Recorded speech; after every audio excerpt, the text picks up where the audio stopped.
Robert Butler, who was the original director of the National Institutes on Aging, he was the author of a paper that looked at people's writing and then followed them over time. And the people who could articulate their sense of purpose were living about 7 years longer than people who were rudderless in life. And the observation in Blue Zones, they almost always have a vocabulary for purpose.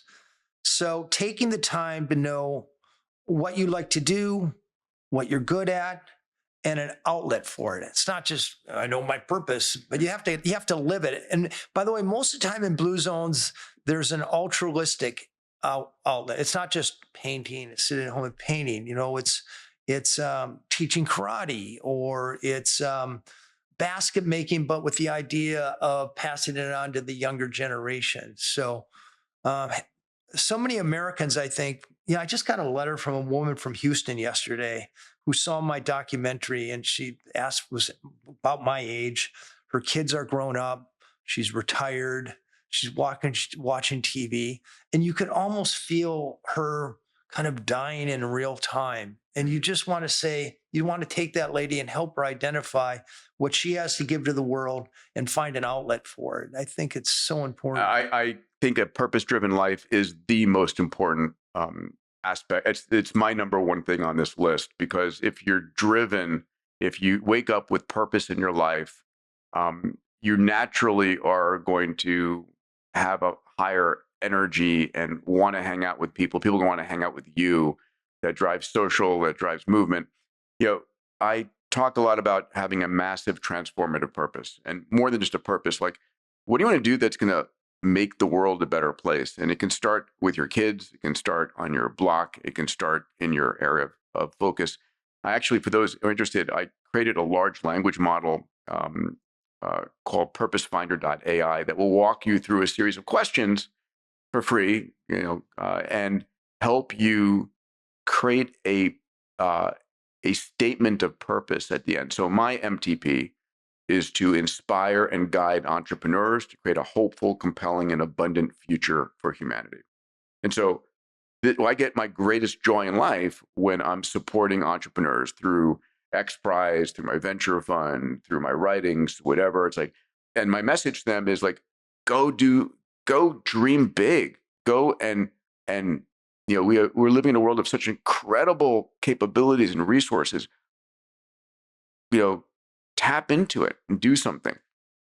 So I think that's the most powerful thing you're doing, Peter, actually, because it impacts people right now. Yeah. Some of these perspective ideas, and I think they're very good ideas and right track, they may indeed work, but they don't necessarily make your life better. It may be prolonging a shitty life in some cases.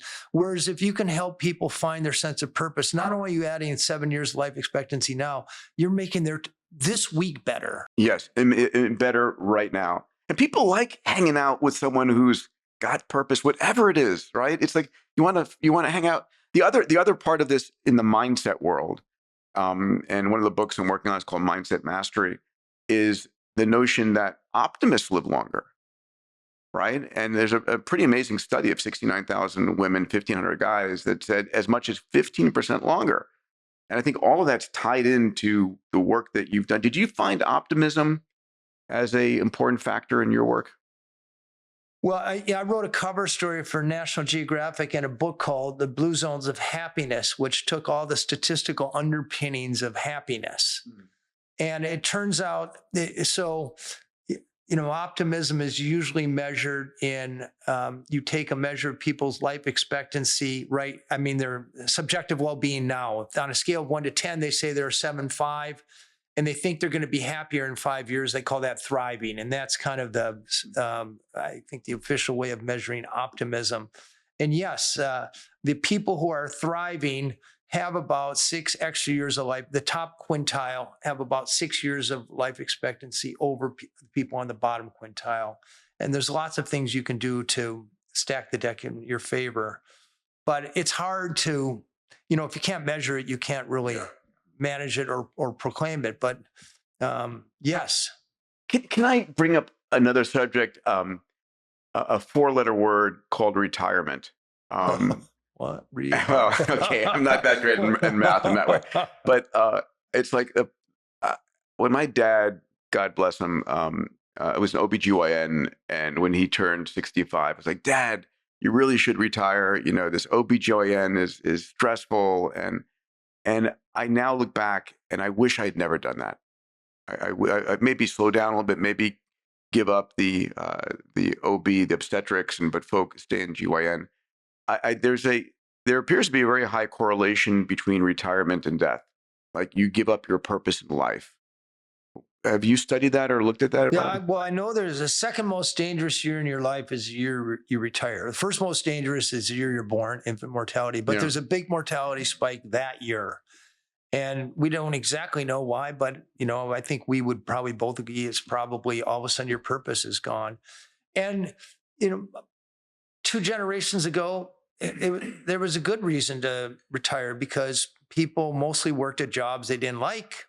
And soon after they could no longer work, they died. Yeah. But now we're living 20 years longer, and without having a sense of purpose, there's no impetus to get out of bed in the morning or get out of the easy chair or take your medicines or keep your mind.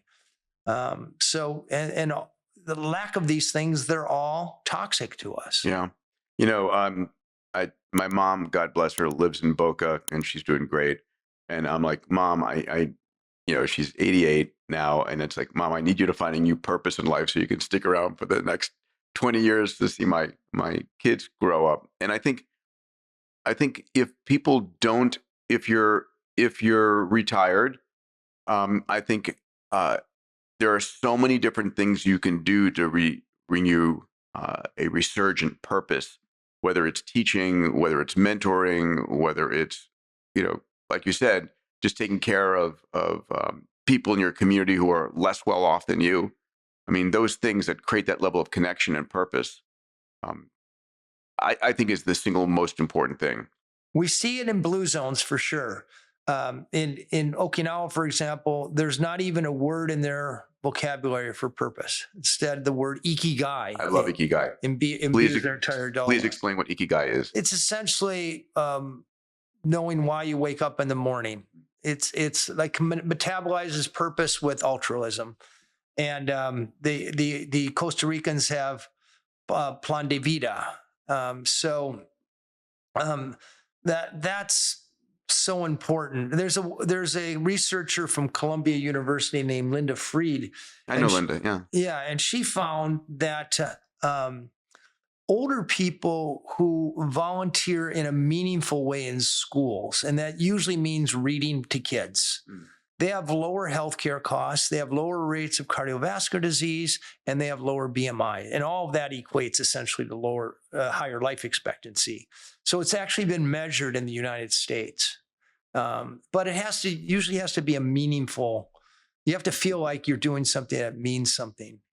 All right. So to catch you up again, if you're listening to these 9, number 1, don't sit during your Zooms, take your walks, take your walking meetings. Purpose. If you're retired, finding your purpose, it is the greatest gift you can give yourself and the people around you. Downshift. Okay. This is my biggest problem. Downshifting, slowing down. What does downshifting mean? It means unraveling some of the stress of the human condition. And that also usually means lowering inflammation. So in all of these blue zones, they have these sacred daily rituals. The Okinawans have ancestor veneration. The Adventists pray. That works at downshifting. The Costa Ricans and the Acadians take a nap, which also works at lowering cortisol levels. Sardinians do happy hour. But it's having something every day that puts some punctuation between the hurry and worry of your life and allows you to take your mind off of. Is there a good time of day to do that? Is it later in the day, end of the day, midday? There's no pattern on that. I mean, the Okinawans usually it's first thing in the morning is ancestor veneration. The Adventists is usually first thing in the morning, they'll say a prayer. It's also a little prayer before a meal, which, by the way, it sounds antiquated, but the idea of expressing some gratitude for your food, you'll slow down.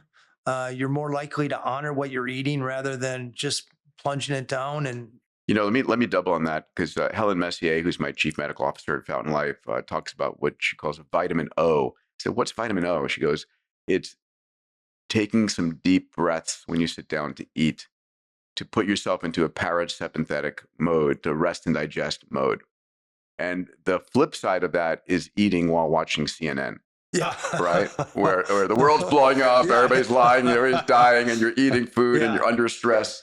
And I agree with you that just a moment of doing gratitudes around the table, or a prayer, or just everybody together, stay deep breath in. It just and out, and it just automatically just has this massive impact on the body. I mean, just one breath just made me feel like just really just relax and slow down.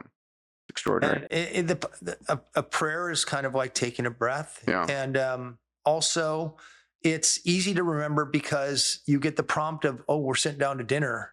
It's like, I'm going to brush my teeth. Oh, yeah, I should floss too.